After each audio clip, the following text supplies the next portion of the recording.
Hello students, आज मैं आपके साथ डिस्कस करने वाला हूं बैंकिंग चैप्टर का पार्ट 1, जिसके अंदर हम डिस्कस करेंगे बेसिक इंपॉर्टेंट टॉपिक जो कि है बैंक एंड बैंकिंग क्या होता है। उसके बाद डिस्कस करेंगे इसी के चैप्टर के अंदर कि कमर्शियल बैंक क्या होता है और उसके फंक्शन क्या होते हैं। तो चलिए शुरू करते हैं। मेरा नाम है रवि कश्यप और आप देख रहे हैं इकोनॉमिक्स की 95 प्लस सीरीज।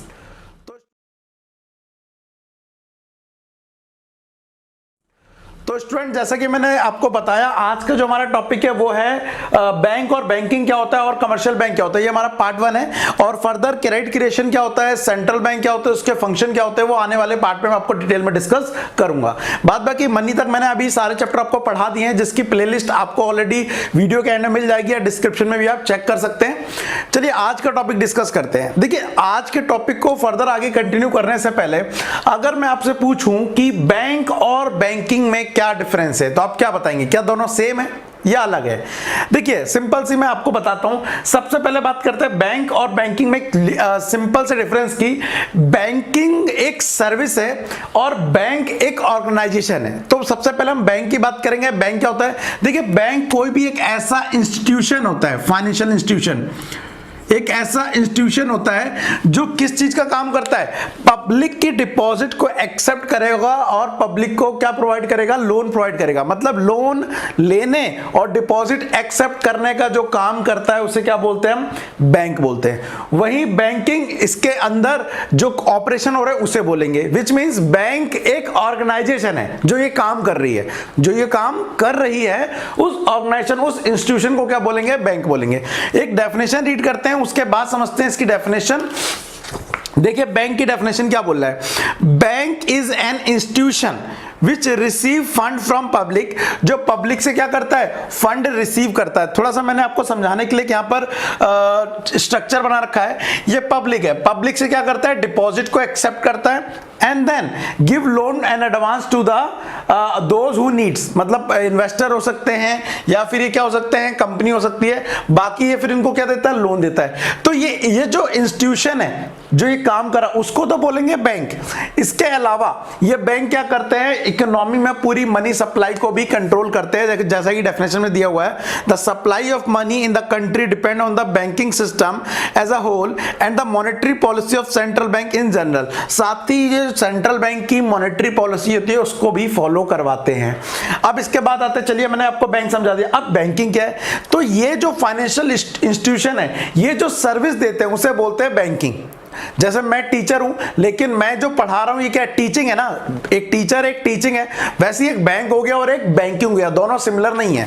तो बैंकिंग की डेफिनेशन देख लेते हैं एक बार क्या है।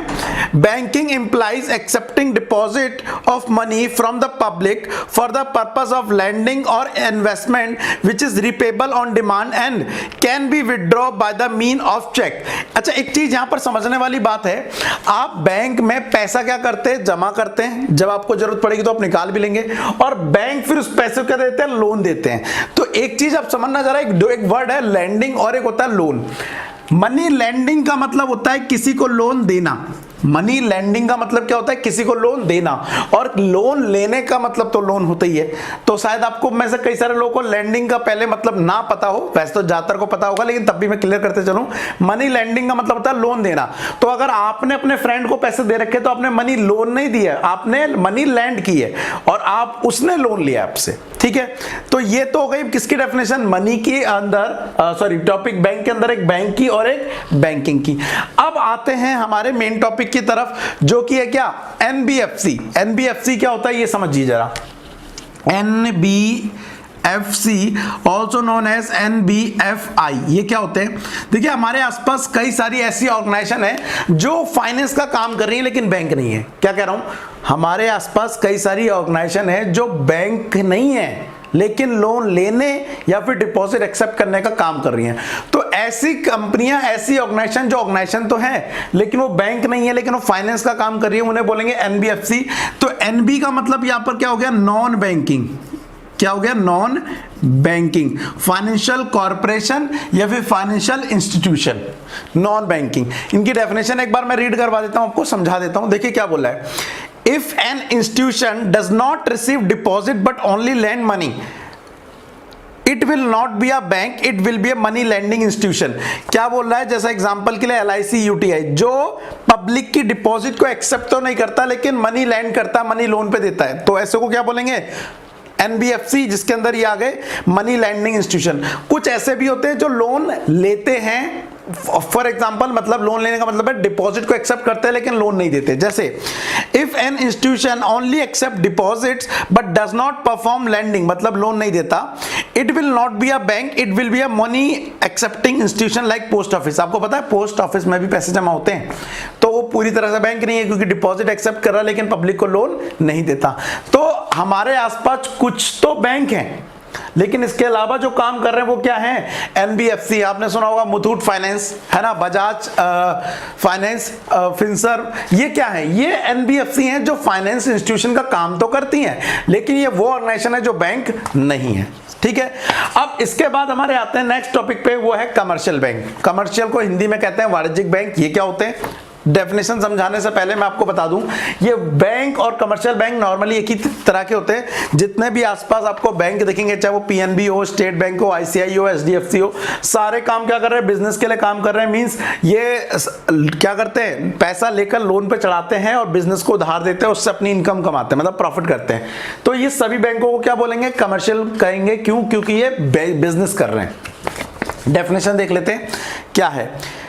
Commercial bank are the financial institution that accept deposit from the public and lend out this money to consumer and investor with an objective of earn profit। अब इसको एग्जांपल के थ्रू साथ आपको ना पता हो मैं बताना चाहूंगा। देखो जरा यहाँ पे स्ट्रक्चर में, ये पब्लिक है, आप और मैं जैसे लोग, ये क्या करते हैं? यहां से पब्लिक से डिपॉजिट लेते हैं। कौन? बैंक। अपने पास पैसा जमा करते हैं और फिर उस पैसे को लोन पे देते हैं। किसको? कंपनीज को या इन्वेस्टर को, कंपनी और इन्वेस्टर को।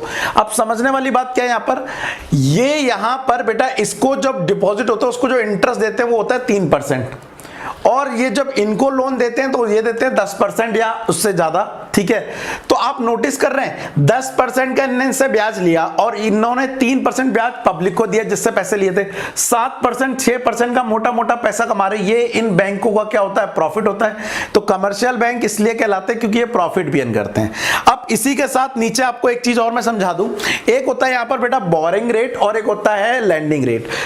जिस रेट पर बैंक ने पब्लिक से पैसा लिया है, जिस रेट पर बैंक ने पब्लिक से पैसा लिया है, क्योंकि उधार लिया एक तरह से, बैंक को बाद में चुकाना है, तो उसको बोलते हैं बोरिंग रेट, जो कि लगभग 3-4% होता है। अभी तो ये 2.75% चल रहा है। एंड इसके अलावा जिस रेट पर ये क्या करते हैं? कंपनी और इन्वेस्टर को लोन देते हैं, उसे बोलते हैं लैंडिंग रेट, क्योंकि इन्होंने उधार दिया है। तो आप एग्जाम्पल समझिए, अगर आपने 1000 रुपए बैंक को दिए तो बैंक साल के एंड में आपको कितना परसेंट ब्याज देगा? 3% ब्याज देगा, विच मीन्स 30 रुपए देगा। और यही 1000 रुपए बैंक ने किसी और को उधार दी, उससे ब्याज कितना लेगा? 10% लेगा, विच मीन्स वो 100 रुपए लेगा। तो 100 रुपए उसके पास आए, बैंक के पास 100 रुपए आए, और तुम्हें कितने दिए उसने? 30 रुपए। बीच में उसके पास कितने रुपए बच गए? 70 रुपए बच गए। यही बैंक की क्या होती है? इनकम होती है। ठीक है, उम्मीद करता हूं स्टूडेंट आपको ये लेक्चर समझ आ रहा होगा। वेल, आप सोच रहे होंगे अचानक से पढ़ते पढ़ते सर कहां से आ गए, ये वीडियो क्यों रुक गई? तो भाई मैं बताना चाहता हूं, इसकी ऑलरेडी वीडियो मैंने कंप्लीट बना रखी है, जस्ट आपको इन्फॉर्म करने के लिए कि जी ये लेक्चर अवेलेबल है, आपको बताने के लिए मैंने ये वीडियो बनाई थी। तो अगर आपकी इसकी वीडियो डिटेल चाहिए, विच मीन्स पूरी वीडियो चाहिए, फुल वीडियो का लिंक डिस्क्रिप्शन में दिया हुआ, जाके क्लिक कर लो। प्लस वहां पर आपको इसकी प्लेलिस्ट का लिंक भी मिल जाएगा। प्लेलिस्ट मतलब जहां पर आपको सारी वीडियो क्या होंगी? अवेलेबल होंगी। वेल, इसके अलावा अगर आपको लगता है कि समझने के बाद आपको कोई डाउट रह गया है तो प्लीज कमेंट में लिख देना, मैं उसके ऊपर फर्दर वीडियो बना के आपके डाउट को क्लियर करने की कोशिश करूंगा। चलिए फटाफट उसको देखिए जाके। मैं मिलता हूं आपसे नेक्स्ट क्लास में, तब तक के लिए thank you, tata, bye bye.